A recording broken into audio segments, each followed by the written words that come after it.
Hello, Brooke. Adam? And how does the senior editor find herself on such a fine day? Busy, it seems. You did, didn't you? Did what? Of course you did. Amazing. Well, I'll take that as a compliment. Well, you'll have to forgive me if I don't salute. I'm very busy. Well, you know what they say, never too busy to see the boss. Yes, well, who would think? The new owner and publisher of Temple Magazine, an ex-con. How did you find time to position the buy? Oh, as long as there are telephones in prison, it's business as usual. Just picked up the phone and dialed 1-800-REVENGE, did you? Brooke, what a thing to say. Oh, stop the games, Adam, all right? There's only one reason that you are here in my office grinning away. You're about to lower the boom. I'm fired, aren't I?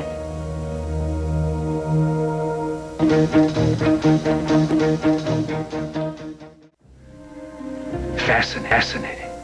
You immediately conclude that my motive for acquiring Tempo is revenge. Well, Adam, in the banquet of your life, I think getting back at your enemies has always been your favorite entree. You've always judged me too quickly, Brooke. I think I'm anything but predictable. Oh, agreed.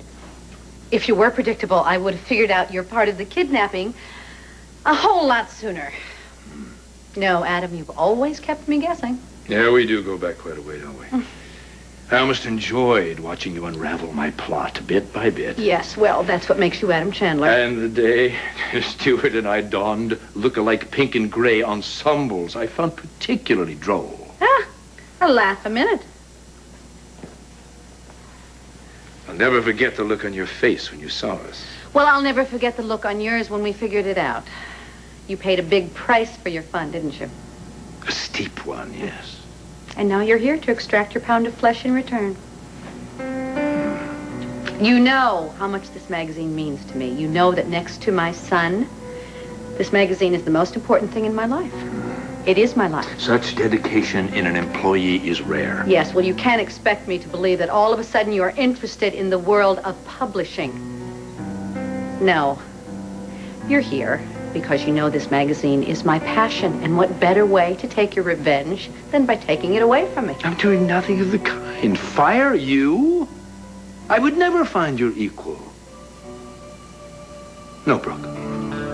If anything, I think you deserve a raise. And maybe a nicer office. One with a view. Now I get it. You know, you can pretend that you're going to fix things with Haley and Gloria, but I happen to know better, Adam. I also know exactly why you are here in my office. It's to bring me some kind of misery. So why don't you just bring in the rack and the thumb screws? And if you're not going to do that, then get out of my office and let me get back to work. This is business, Brooke.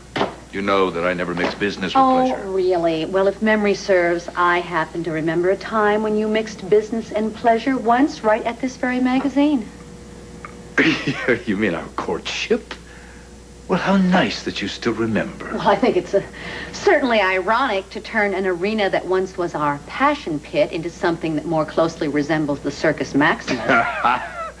What do you want to be, a Christian or a lion? Well, obviously, this is a no-win nightmare, but then, of course, you know that, don't you? You're not going to fire me, are you? You're just going to make my life so miserable that I will quit this job.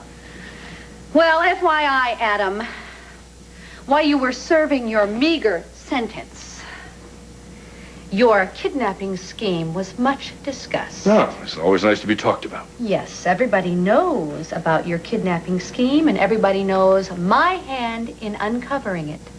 So it would be so obvious. Fresh out of the joint, you buy Temple Magazine. Why? So you can print my resignation?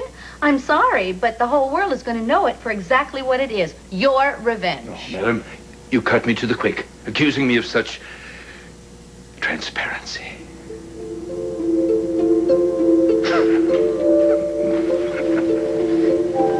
Oh, you will keep me posted on any sudden career decisions. I'm in the news game now. I don't want to miss any late-breaking developments. Missed.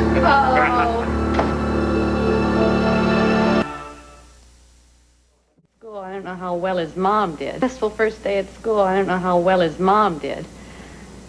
You know, he's growing up right in front of my eyes. Well, they're programmed to do that, you know. Oh, I suppose. So how are things at Tempo? Have you met the publisher yet? Oh, well, right out of the frying pan of uncertainty into the fire of a sure thing. You know the person? Oh, yes. It's Adam. It's not. It is. Do you believe that? He bought Tempo magazine while he was behind bars. Well, why would he do that? Oh, no. Oh, yeah. I'm sure he wants one of two things. Either to see me run screaming out of the building or to, you know, be miserable under his employ. Yeah, well, neither one sounds like you. Really? Cross my heart.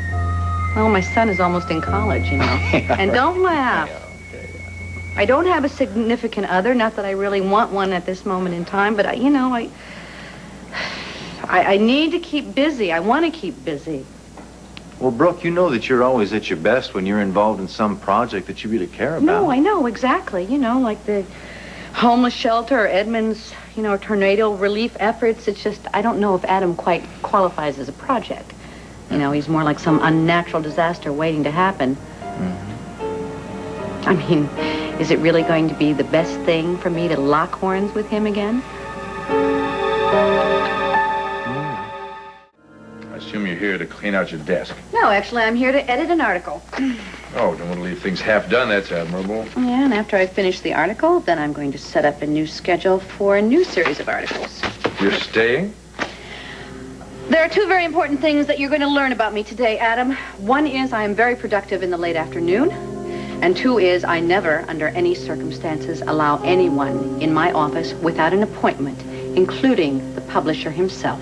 Now, if that is unsatisfactory, fire me. And if it is not, please vacate my chair.